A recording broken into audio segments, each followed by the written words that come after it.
I'm sure most of you who clicked on this video know why I'm making it at this time.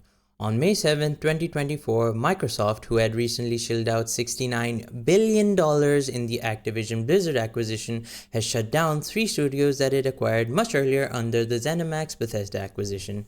Most notably, Arcane Austin, a subsidiary of Arcane Studios, the makers of Dishonored and Prey, which are the gold standards of immersive sim games. Aside from that, they even closed down Tango Gameworks, who made Xbox's only memorable hit title in the recent years, Hi-Fi Rush. So much for trying to get the Japanese gaming market share, huh? All this to say, gaming companies suck. They are the worst. Or well, to be more specific, gaming executives and decision makers suck. Fuck all these lunatic lawyers and chicken shit bureaucrats! Fuck this 24/7 internet spew of trivia and celebrity bullshit! I study business and currently work in finance, and after watching this video, you will join me in my utter hatred and frustration for why this is happening in gaming. How do you even unpack all of this stuff? If you listen to any gaming news or recap show, you'll know last year was a hit for the gaming industry. I mean, I don't think I've ever seen more bangers that were pumped out, such as Legend of Zelda Tears of the Kingdom, Alan Wake 2, Baldur's Gate 3, Spider-Man 2, and even Hi-Fi Rush. Great games were made and revenues soared, but that wasn't enough. Dozens and dozens of layoffs ensued across the industry, from Epic Games, EA, Ubisoft, all of the Microsoft-owned studios, including the recently acquired Activision Blizzard, to even Sony-owned studios like Bungie. Aside from layoffs, even entire game studios were shut down, like Volition, the makers of Saints Row, and Illusion Games, makers of Sexy Beach. Opie Slider 2. Well, it's a loss for the degenerate gamers, I guess. Anyway, it's understandable to some extent. You keep making bad games, you get shut down. Whatever. Even though devs are expected to ride out bad economic conditions, but companies can immediately close up shop and dust their hands off. Maybe there's a video game crash happening where no matter what you do, nobody is buying games and you don't have money to feed your family. But this, when there are more gamers than any time before, when gaming has become so mainstream that you are now making shows based off games, when you are pushing critical hit after critical hit, when revenues have never been higher, you still do this? Can anyone make it make goddamn sense? Again, the gaming industry is hard. I just finished Blood, Sweat and Pixel by Jason Schreier, and gaming is a very, very tough industry to operate and work in. It's hard to finance a project. It's hard to keep the resources you need to make a good game. It's hard to not make profit after pumping in loads of money and resources. But you always make developers bite the bullet, but you can't. You make developers do months and months of unpaid overtime because that's what's required to make good games apparently. But when the going gets tough, you become the biggest hypocrites? F all of that. Has anyone seen how much gaming company CEOs are compensated?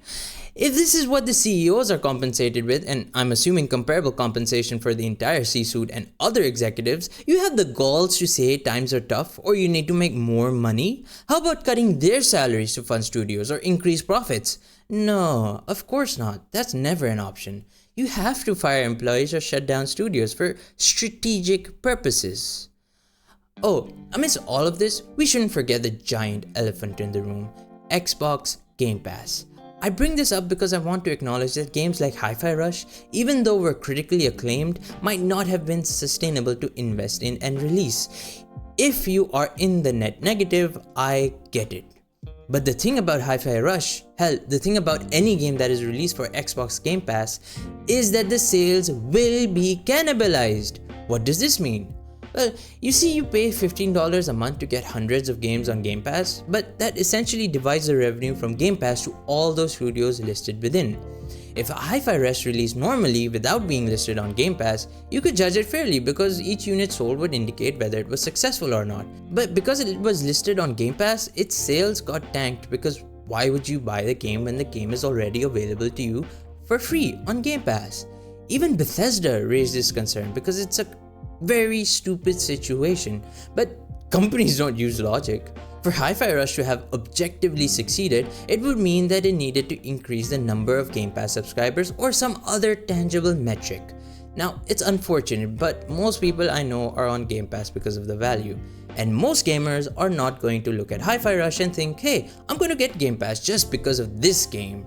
Because it's a niche IP and no matter how polished it is, it's not getting new subscribers. The most Hi-Fi Rush could hope to achieve is being among the filler games between the big hits.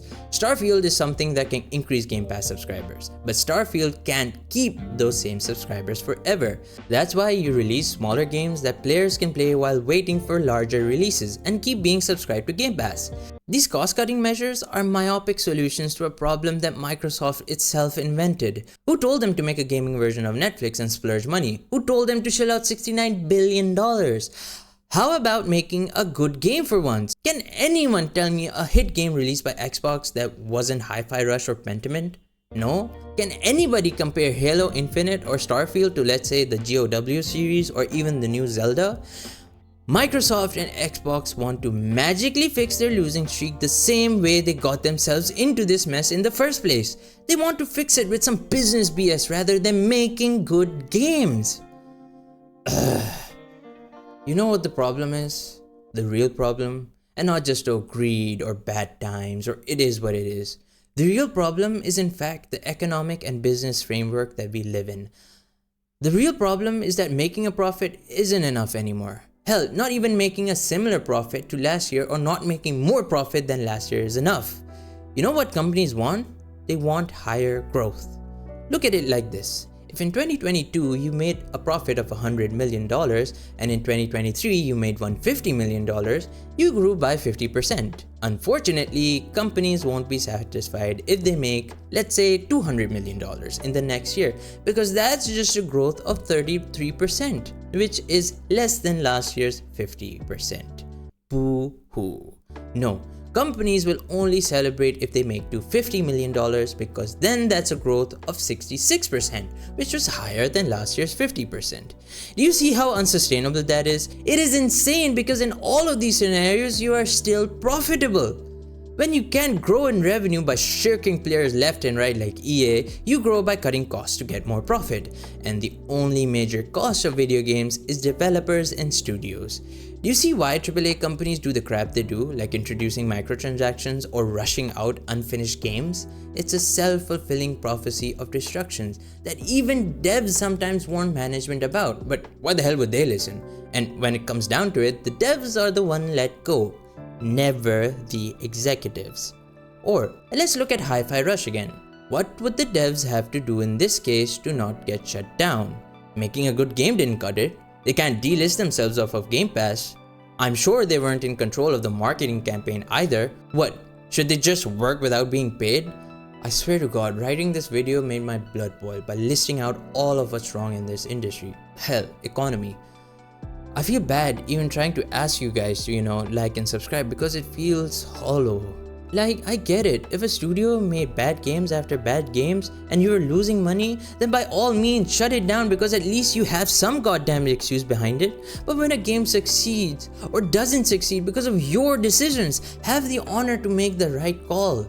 But do you know the sad part? This is a greater legal problem. Remember in my Do Video Games Suck video, I mentioned that because of the legal requirement of shareholder wealth maximization, companies and executives are legally forced to have consistent and more growth year on year? It's a long debate, which I might cover on my second channel, Wisdom, but basically even the law is against us on this debate. The only thing I can think of is taking democratic action, but to be honest, I don't think that will work either. Oh, and just as an icing to this whole debacle, gamers are also a problem. This is my next video on this channel and just you wait. I am going to rip gamers a new one for what they love to cry about but not do. One last thing I wanted to discuss before this video ends was something that Matt Booty, apt name, the director for Xbox Game Studios said. We need smaller games that give us prestige and awards. So what? You make small games that are critically acclaimed like Hi-Fi Rush, bleed the developers and then kick them out when it's done? Great. Well, let me tell you something, Mr. Booty. You don't make small games that give you prestige and awards. A game being small has nothing to do with prestige, award, or even how much return you get. Look at Valheim, Palworld, Stardew Valley, Shovel Knight, or 1,000 other indie games. You can win awards and win crazy money, but indie and smaller games are more than that. Much more. What smaller games enable you to do is take risks, to make something completely out of the box, to push the frontiers of imagination. Who the hell thought a game where you could enslave Pokemon to do your bidding could work? This is what smaller games are for. All games don't need large budgets, don't need to look the best, and most definitely don't need loads of crunch. And you know what you can do when some of your smaller games work? Make big AAA games that use the core technologies and ideas that you know worked in small games into a much bigger scale. Imagine taking all the things that worked with Stardew Valley and increasing the scale 100-fold. Or taking Palworld and creating a whole campaign with set-piece moments, lore, and new graphical technologies. Small games are small exploratory steps. AAA games are supposed to be the leaps that are made from the backs of these games. But it seems companies and gamers are comfortable letting AAA games be gambling, broken money sinks for the foreseeable future.